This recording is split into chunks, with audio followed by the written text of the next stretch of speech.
I'm sorry, but we have already left. While I was in the bathroom at the rest stop, I got a call from Larry. I was curious about what he wanted at such a time. When I answered the call, I heard Larry and his in-laws laughing loudly. "What's going on?" I asked. He told me something shocking. "We're going to have fun with the family. You can go back home and clean or something." I had been really looking forward to this trip because it had been a long time since our last one. Even though I had doubts about traveling with his family, I was excited to stay at a fancy inn. I can't believe he left me alone at a rest stop. Standing inside the bathroom stall, I felt deeply betrayed and shook with anger. Still, I managed to say okay quietly. It's unforgivable. Today was not only our wedding anniversary but also my birthday, and we came on this trip for that. I'll make him regret this. My name is Linda Harrison. I'm a 36-year-old housewife. I don't have any children and live with my husband, Larry. We got married exactly 1 year ago on my birthday. Larry is romantic and has always made a big deal of our anniversaries and birthdays. Growing up, he was treated to fancy dinners, trips abroad, and cruises for his birthdays. It seems those childhood memories have stayed with him because he loves celebrating special days in a big way. Now that we're married, Larry's family is wealthy. His father is the CEO of Harrison Securities. My mother-in-law has fully embraced the wealthy lifestyle, and Larry, as the heir to the company, sometimes acts a bit spoiled. But I married him because I knew he cherished me. We met at a matchmaking agency where men from wealthy families like Larry were popular. I almost gave up on finding someone there. When I met him, I was lucky because I seemed to be his type, which led to our marriage. It might have helped that I wasn't just looking for someone rich. I had always dreamed of getting married, and I was thrilled when it happened. But I didn't know that after getting married, my life would start to get tough. A year ago, Larry and I started our married life in a one-bedroom apartment in the city. Larry wanted a bigger house, but I didn't think it was necessary since it was just the two of us. I suggested we live within our means for now, and we could always move later. Even though we were in the city, our rent was expensive at $2,300. As a housewife, this made me feel guilty. "Don't worry about it, my dad will handle it," Larry said. Although he was the heir and worked at Harrison Securities, I thought there should be some fairness with other employees. I wondered if it was really okay. But the next month, his salary went up by $800. "Your dad's amazing to be able to increase your salary just like that," I said. "It was time for a raise anyway. I won't let you face any hardships, Linda. Count on me," Larry replied. Even though Larry relied on his father's influence for money, I felt thankful for the raise and didn't argue. "By the way, I'm having dinner with my parents tonight," he added suddenly. "Is it like a business dinner?" "No, just a family dinner. I think I'll be back by 12. Take care." I was surprised. Even after marrying me, Larry casually mentioned having dinner with his parents on a regular evening. Caught off guard, I watched him say he should get going and then leave the house. Dinner on a weekday? Well, today is Friday after all. I hadn't heard about Larry planning to have dinner with his in-laws. Usually, as his wife, I'd be invited too. Not that I wanted a free meal, but it's important to build a good relationship with one's in-laws. I couldn't understand Larry's actions and started feeling unsure about our married life. After that dinner incident, Larry often went to his parents' house for reasons like, "It's my cousin's birthday," or "Mom asked me to come over." As a first-time bride, I just agreed, thinking this was normal. But when I had dinner with a friend one day and Larry was absent, she was surprised. "He goes home that often and leaves you alone for a cousin's birthday." "That's crazy," she said. She had been married for 6 years and knew more about married life than I did. Realizing that her reaction was normal, I felt embarrassed. "You're right, it's weird, but Larry says it's normal." "Seriously, don't take this the wrong way, but hasn't he really grown up yet?" she commented. Her words made me think. It's unusual for a 38-year-old, even one set to take over his dad's business, to prioritize family matters so much after getting married. I regretted not seeing Larry's true nature before marrying him. Returning home after dinner with my friend, I felt sad. "I'm home, Linda. Where have you been? Isn't it normal for a wife to cook dinner and wait for her husband, Mrs. Harrison?" To my surprise, my mother-in-law was in the living room. Larry was out, maybe at a convenience store. "Why are you here? Weren't you and Larry supposed to dine out tonight?" I asked. "That got canceled because of some issue at the restaurant. I thought Larry had messaged you just a bit ago." "Didn't you check?" she pointed out. I checked my phone and indeed, 22 minutes ago, Larry had messaged that he'd be home early, but I had just gotten off the train. There was no way I could have gotten home and started dinner so quickly. "Yes, he did message, but I only saw it just now." What the heck? This is the problem with kids from single-parent households. You can tell they weren't raised right, my mother-in-law said harshly. Her words hurt me deeply. Indeed, I was raised by a single mother after my mom gave birth to me, and my father passed away due to an illness. Despite that, my mother raised me with a lot of love. I wished she wouldn't say things that put down my mother's hard work.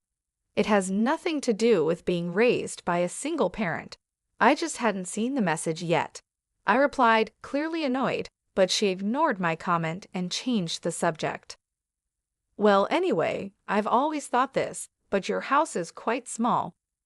"I think it's average. It's just right for the two of us." "You can't be serious." I feel sorry for Larry living in such a cramped space. My interactions with my mother-in-law continued to stress me out. Both my mother-in-law and father-in-law, maybe because they are wealthy, often seem to look down on others. That's why I never got along with them. Realizing that further conversation was pointless, I silently started to make dinner. Ignoring me, she turned on the TV. From that day, she started coming over unexpectedly more often, and even my father-in-law came a few times. Mostly, they complained about how dirty the kitchen was or how small the house felt. Eventually, they would sarcastically suggest, "You know we have a bigger house. Why not move in?" I definitely didn't want that and declined every time. They always visited when Larry wasn't home, so he didn't hear their rude remarks. I once talked to him about it, but he replied, "Why not? Why is living together a bad idea?" I was upset by his response. From then on, I realized there was no point in discussing it with Larry, and I just put up with it on my own. Soon we would be celebrating our first wedding anniversary, which was also my birthday. "For your birthday this weekend, I'm thinking of celebrating bigger than last year. After all, it's also our anniversary," Larry said, coming home tipsy from work. Seeing his flushed face, I wasn't sure he meant it. Knowing he liked big celebrations, I felt a bit excited. "Last year, you treated me to a delicious dinner, which was more than enough. That's nothing compared to what I've planned. Let's go on a family trip." A family trip? The term sounded odd just for the two of us. Noticing my confusion, Larry continued, "My parents, cousins, Uncle Scenes, and all will join. We're heading to a luxury resort in Oceanside." "All those people? And why Oceanside? Do you have a problem with a family trip, or is it Oceanside you're not keen on?" "No, it's not that, honestly."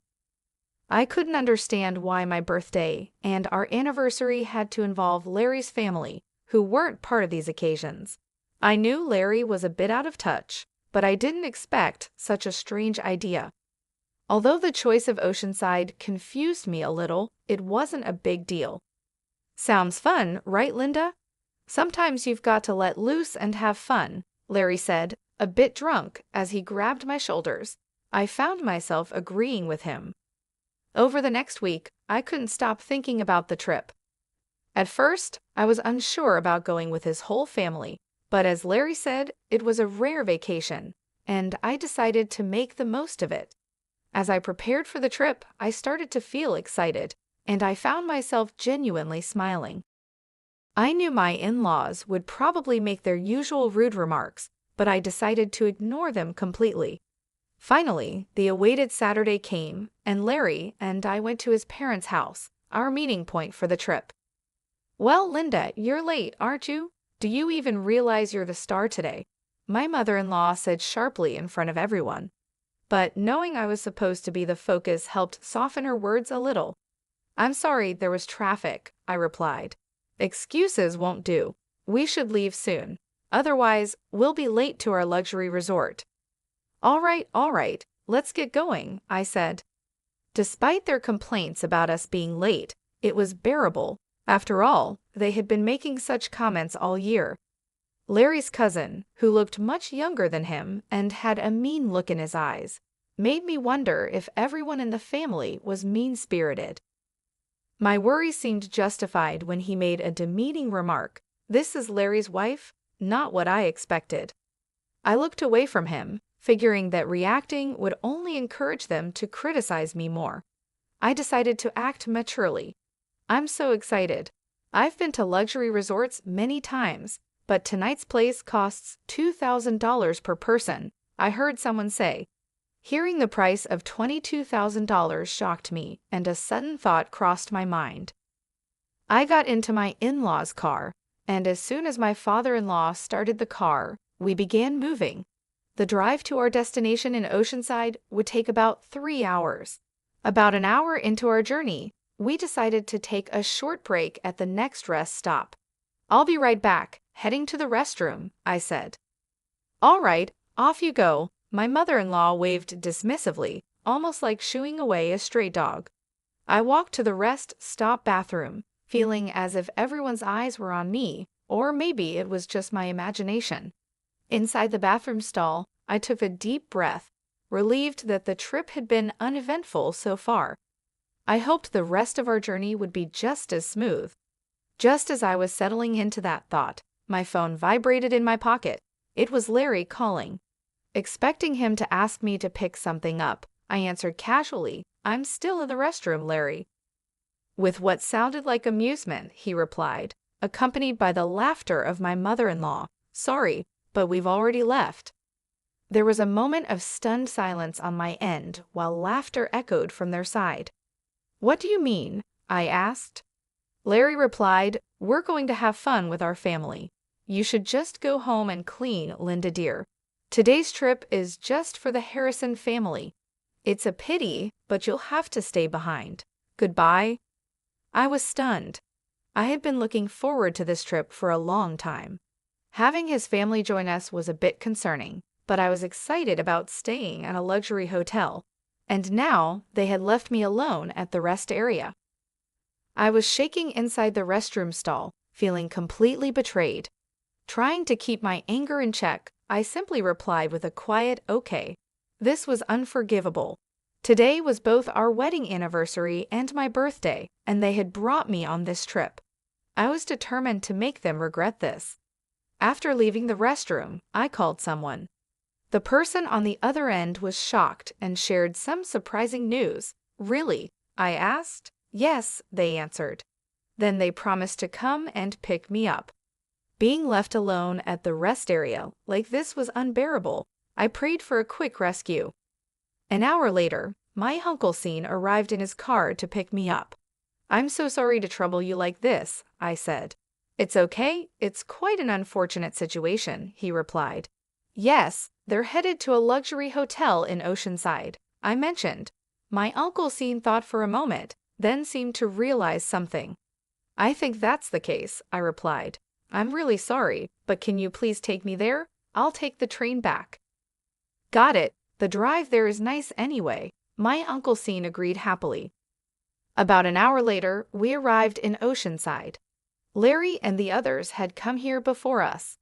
In front of us was a luxurious inn with a grand gate, a well-known high-end hotel, the only luxury accommodation I knew of that costs $2,000 a night. At the reception, I was told, "Dinner starts at 6:00 p.m. Please follow me." The person who greeted me with a smile was my mother. "Linda, it's been a while," she said. Dressed in an elegant outfit and smiling gracefully in a way that might seem formal to others, it was unmistakably my mother. This inn has been run by my mother's family for many years, and she currently holds the position of the innkeeper. After becoming a single mother, she began working at this inn. So to me, this place feels like home. I had called my mother from the rest area and was surprised to learn that there was a reservation today from Harrison Securities. I suspected they were going to a luxury hotel in Oceanside, but I never imagined they would be coming to the inn my mother runs. Of course, the family doesn't know that my mother manages this inn. What a terrible story, Linda. You can't just let this slide, my mom said. Yeah, I know. That's why I came here, I replied. Let's get you changed over here, she suggested as I prepared to greet them at the dinner table. An hour later, at 7:00 p.m., my in-law family gathered for dinner. I stayed in the next room to remain unnoticed, slightly opening the door to observe inside. The spa was amazing. I'd want to come here every day if I could. If it were closer, we could indeed come every day, one of them said. At the very least, if you become the CEO, we could afford to come here anytime, another added. Really, I'm looking forward to that. I mean, the subordinates handle all the work anyway. I want to become a CEO soon too, Larry added, thinking they were just among themselves, making some rather crude remarks. But when my mother appeared from the other side of the door and greeted them, the room went silent. Today, I will be in charge of serving you. Please let me know if you need anything, my mom said, bowing with perfect grace. There was a tangible tension among the family. However, when the food was served, they resumed their inappropriate discussions. Both my mother and I did nothing, simply watching as the plates emptied before them. It's great that we all could come. We got rid of the bothersome daughter-in-law, and the food is delicious. Perfect, one remarked. If you say that, she might get angry, you know, another cautioned. It's fine, she's not really one of us. To be honest, she never was. After all, it would be a shame to have a child from a single-parent family in our household, my mother-in-law said harshly. Hearing her mother-in-law's harsh words, my frustration boiled to an almost uncontrollable point. At that very moment, my mother entered the room with a dessert plate loaded with cake and fruit. Today, I've heard it's Miss Linda's birthday and also her wedding anniversary with her husband. When my mother asked where to place the cake for Miss Linda, the family looked at each other, confused. Nobody told you that, they mumbled. Excuse me, I'm the innkeeper, and I've clearly heard about it. Did Larry call? I didn't tell anyone, Larry muttered. There was an awkward silence, and the in-laws exchanged nervous glances. Finally, the mother-in-law raised her hand. I am Linda, she said, embarrassed. I was too embarrassed to mention it at my age, but thank you all for the surprise. Given that the only woman in the room was the mother-in-law, her reaction seemed appropriate. However, my mother just gave a faint smile, seeing her act. Hey, what's so funny? Is it strange to be surprised at my age? The mother-in-law asked. No, not at all. I wasn't thinking that, my mother replied. Then just bring the cake already, the mother-in-law demanded. Yes, but before that, there's something I'd like to share, my mother said calmly. I took a deep breath. Linda Harrison is my daughter. Everyone in the room looked shocked and raised their voices in surprise. Seeing an opportunity, I quickly opened the door from the adjacent room and stood next to my mother. Welcome, this innkeeper is my mother. It's a pleasure to meet you, I said. Larry exclaimed, Linda, why are you here? And what do you mean she's your mother? It means exactly that. This inn belongs to my family, and I also intend to take over this place someday, I explained. In truth, Larry had never met my mother before. Part of it was because my mother was busy with the inn, and Larry and his parents also insisted on not meeting her face to face. Larry had called me for our wedding introduction, but he never met her in person. I showed my mother a picture of Larry and explained who he was. It was an unconventional introduction, but I believed my mother had accepted him.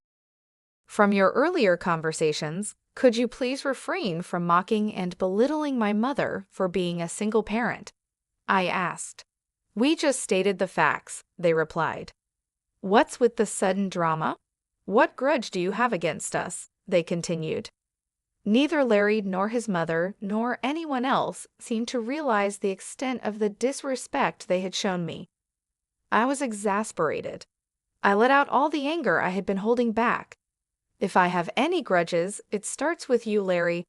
I thought you were a good person when we got married, but it turns out you're too attached to your mom. You married me, so you should put me first, right? Don't team up with your parents to make fun of me.